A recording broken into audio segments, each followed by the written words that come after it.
Bem-vindos ao canal Gap Filosófico, mais um vídeo sobre Friedrich Nietzsche. E hoje vamos abordar uma questão acerca, mais uma vez, do posicionamento político de Nietzsche, né? Nietzsche seria Nietzsche um liberal? Né? Já fiz um vídeo aqui no canal sobre o meu posicionamento, baseado em alguns artigos do grupo de estudos Nietzsche, né? Sobre a questão do conservadorismo e, segundo a minha perspectiva, a partir de uma abordagem do canal Filosofia Vermelha, né? Não podemos concluir que Nietzsche seria um conservador devido também a partir das suas escolhas pessoais de vida, tanto quanto a partir das suas escolhas teóricas, por mais que por muitas vezes elas pareçam, digamos, autocontraditórias entre si, né? O que é uma característica de Friedrich Nietzsche, né?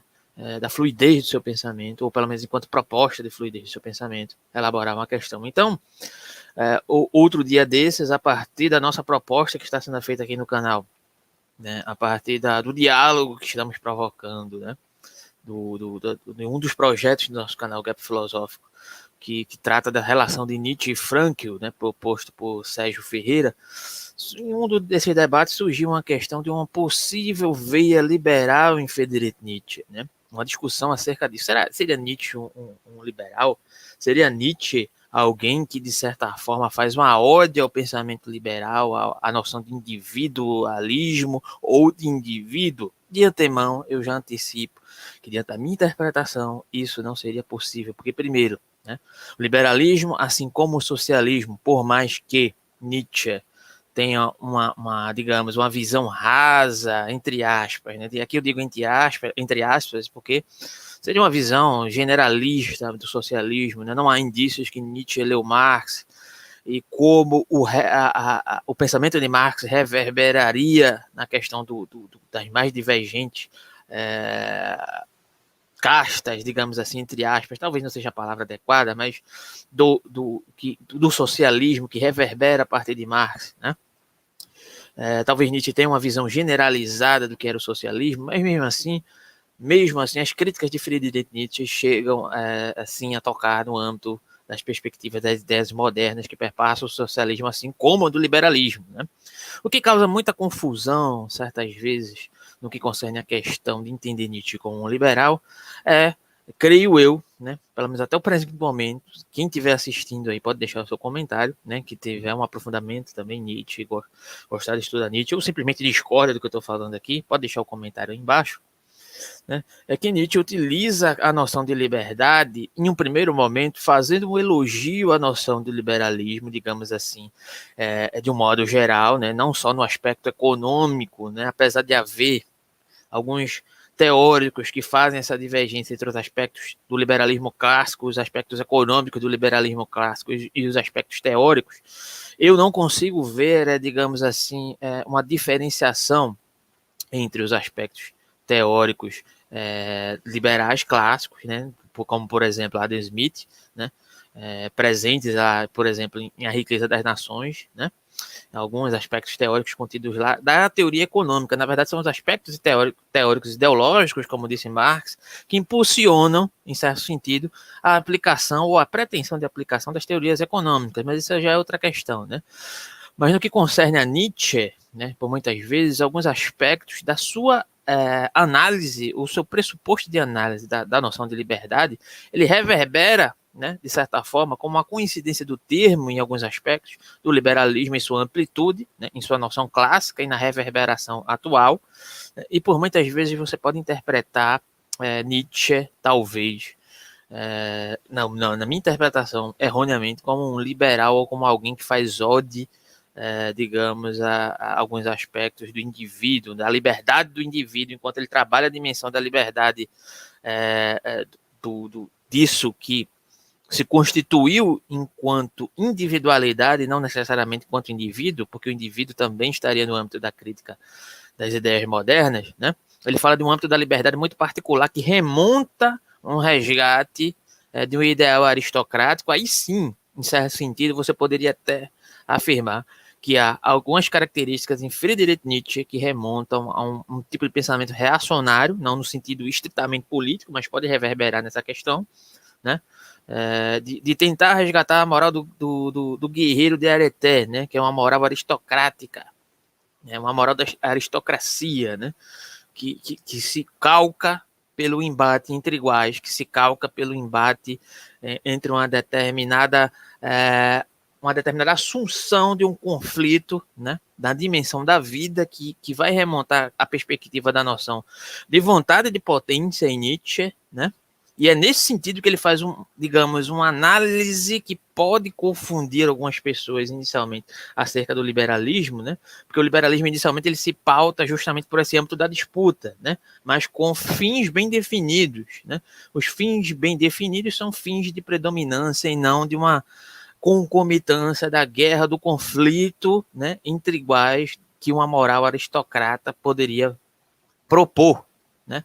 E há vários trechos das obras de Friedrich Nietzsche, né, que remontam a críticas, por exemplo, à noção do indivíduo, à noção de egoísmo, à noção de altruísmo, né, como opostos da mesma moeda, no sentido como a reverberação dessas ideias modernas também, né? Pois para Nietzsche também, de certa maneira, a conjuminação de conceitos ou pressuposições de projetos coletivos, ela sempre implicaria, de certa forma, um projeto particular, um projeto interessado, um projeto comprometido por minhas perspectivas egoístas, inevitavelmente. Então, também, em certo sentido, né, a noção de indivíduo ela remonta um conflito entre interesses particulares e interesses coletivos, né? Enquanto, na verdade, essa pretensão, essa dicotomia, né, esse antagonismo, ele seria inexistente, de certa maneira. Em um dos trechos contidos no seu livro, que foi alterado, posteriormente resgatado, né, que é o livro que, na verdade, é um conjunto de fragmentos, né, que é o Vontade de Potência, ele fala sobre essa questão, né, de sobrepujar o eu e o tu, sentir de maneira cósmica, né, na verdade, né, não poderíamos, de certa forma, pressupor, né, a noção de indivíduo, muito menos a noção de coletividade, porque seriam pressupor várias individualidades em vários aspectos diferentes, né, e, na verdade, a pressuposição que se coloca diante da noção de liberdade de Friedrich Nietzsche estaria muito mais ligada, na verdade, a um âmbito, né, do conflito não só, né, um conflito bélico, não é uma ode ao conflito bélico, à guerra, à violência, né, o que muito se confunde também, mas um conflito espiritual também, um conflito que, de certa forma, é um dos artigos que nós vamos pretender trabalhar aqui, que, de certa maneira, trouxe essa questão, né, à tona, um artigo da nossa orientadora Marta Solange Perruzzi, né, a partir de uma noção de guerra retórica, né, que alguns podem discordar, que pode trazer uma outra dimensão, né, da apropriação do termo, no sentido de um direcionamento a partir desse aspecto, de um convencimento de uma pressuposta individualidade neoliberal, mas que não se pretende, digamos, abarcar a questão do liberalismo enquanto Nietzsche entendia o liberalismo, né? Pelo menos nas palavras do próprio. Há vários trechos, por exemplo, lá na Crepúsculo dos Ídolos, né, onde Nietzsche é taxativo referente à questão do liberalismo de um modo geral como um aspecto, né, que resulta numa noção de rebanho, né, numa moral de rebanho, que tem pretensões de moral de rebanho, e não necessariamente o discurso que se perfaz a partir da noção de indivíduo, né, como retórica, e aí remonta também o problema da questão do artigo que nós vamos discutir aqui no canal, né, a partir desse aspecto da meritocracia atual, da meritocracia que nós supostamente vivemos aqui enquanto discurso, né, enquanto retórica apropriada. Por isso que se tornou o neoliberalismo a partir dos pressupostos do liberalismo clássico, né? Então são várias questões que se remontam a partir dessa discussão, mas nesse sentido eu poderia afirmar que Nietzsche é tão contra os aspectos gerais do socialismo, tanto quanto os aspectos gerais do liberalismo. Aí, se você quiser trazer discussões entre autores liberais e Friedrich Nietzsche, em que aspectos os conceitos, digamos, da elaboração de liberdade de Friedrich Nietzsche pode se equiparar a determinados pensadores liberais, aí é outra questão, é outra seara, é outro momento. Mas você não pode totalizar Friedrich Nietzsche a partir da análise que ele faz inicial, pelo menos na minha interpretação do liberalismo, enquanto uma assunção, digamos, do conflito, né, do conflito de espíritos, né, espíritos aqui entendido como uma dimensão, né, mais ampla, né, não no sentido cristão, clássico e metafísico, mas do espírito de embates de uma determinada confluência, de uma determinada perspectiva circunscrita em um determinado tempo, né, em uma determinada seara de conflitos, né, conceituais, inclusive, mas não necessariamente metafísicos no sentido cristão, né? E aí você ampliaria essa questão para um debate muito mais profundo. Outras questões vão ser remontadas a partir disso, né? Posso ler, tem até um trecho aí no canal sobre a questão da noção de indivíduo, né? Como isso reverberaria nessa noção, digamos, do liberalismo. Vou ler alguns trechos, né? Aqui, e algumas anotações que eu fiz. Indivíduo é entendido em dois sentidos em Nietzsche. Primeiro, em um sentido metafísico, por exemplo, entidades individuais ou causas e efeitos, que seriam separáveis uns dos outros. Em segundo lugar, nos efeitos morais ou no sentido político do ser humano individual. A opinião de Nietzsche sobre o primeiro é, de certa forma, influenciada por Schopenhauer. Ele argumenta que a característica principal do mundo aparente seria composta por entidades individuais e eventos. Dentro deste mundo aparente, esta individualização seria considerada básica, juntamente com instrumentos intelectuais necessários para a concepção de indivíduos, por exemplo, espaço, tempo, número, conceitos e entidade, condições transcendentais a partir da experiência de Kant, né? Condição de possibilidade. Em contraste, a vontade subjacente, a verdadeiramente real, é uma vontade contínua, inundação de desejo e mudança. Aparentemente, as coisas individuais são apenas manifestações momentâneas da vontade. Essa noção schopenhaueriana é adotada mais ou menos por Nietzsche no início das suas obras. Em trabalhos posteriores, Nietzsche passa a rejeitar essa perspectiva dualista de uma aparência da realidade, que seria uma influência de Kant, né? No entanto, ele continua convencido que uma característica da chave do intelecto seria criar para si próprio coisas isoladas, o que remonta justamente à questão que já foi elaborada aqui, né? Diante do primeiro momento que o liberalismo, isso num sentido mais geral, mais genérico, claro, não vou ser específico aqui, né? Se pressupõe na interpretação de Nietzsche, de um modo geral, na explicitação através de suas obras. No primeiro momento, ele assume o conflito para, posteriormente, de certa maneira, se reverberar numa moral de rebanho, porque essa é a intencionalidade, né? E para Nietzsche, o liberalismo é tão baixo, né, nesse sentido de uma saúde da vida, quanto o socialismo, né? E aí, seguem as minhas anotações aqui.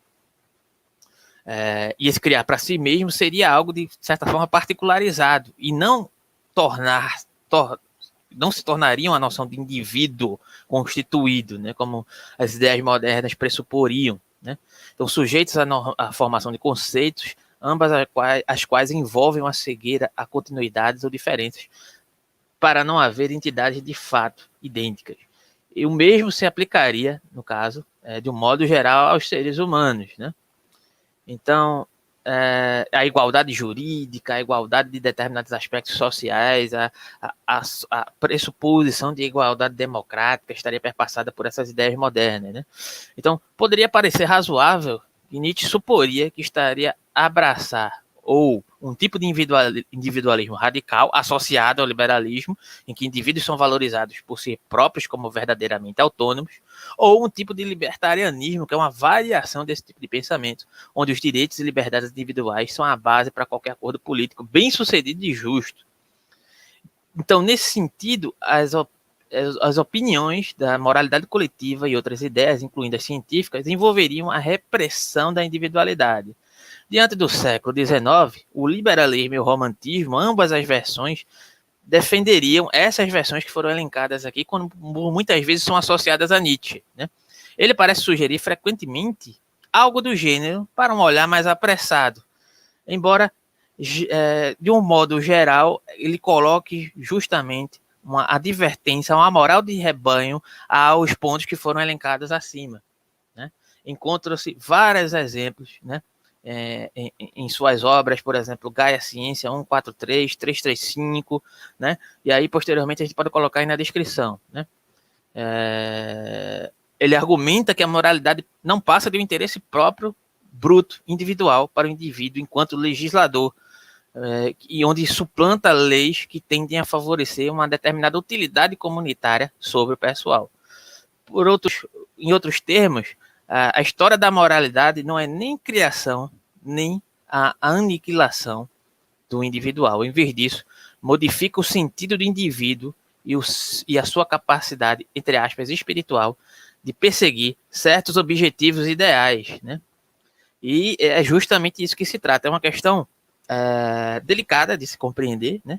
Mas não podemos compreender Nietzsche como fazendo ode ao liberalismo clássico, ou o liberalismo entendido como uma dimensão filosófica, né? De certa forma, talvez possamos discutir até coincidências de Friedrich Nietzsche com teóricos liberais ou neoliberais que se reverberam a partir dessa noção liberal enquanto liberdade, né, enquanto pressuposto de uma demasiada liberdade, mas Nietzsche nem acredita nessa noção de autonomia do indivíduo, nem acredita no indivíduo, muito menos no livre-arbítrio do indivíduo. Mais um vídeo do Gap Filosófico.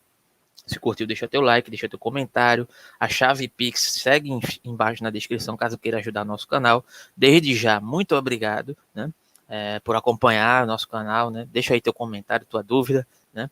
E em breve nosso projeto Frankl e Nietzsche vai estar com a live aí, talvez quinta-feira que vem, né, aprofundando um pouco mais o tema, trazendo aqui a nossa orientadora para poder explicitar um pouco mais essa questão, né? E talvez esclarecer algumas questões que nem eu mesmo esteja conseguindo dar conta aqui nesse sentido. Porém, eu creio que realmente segue nesse sentido aqui, diante dos aspectos da referência, dicionário Nietzsche, grupo de estudos Nietzsche, artigos vários que eu vou deixar na descrição sobre essa questão, né? Não acho que seja possível essa interpretação interpretar Nietzsche enquanto uma ode ao liberalismo, de um modo geral, não só o liberalismo econômico, tá? Obrigado e até a próxima.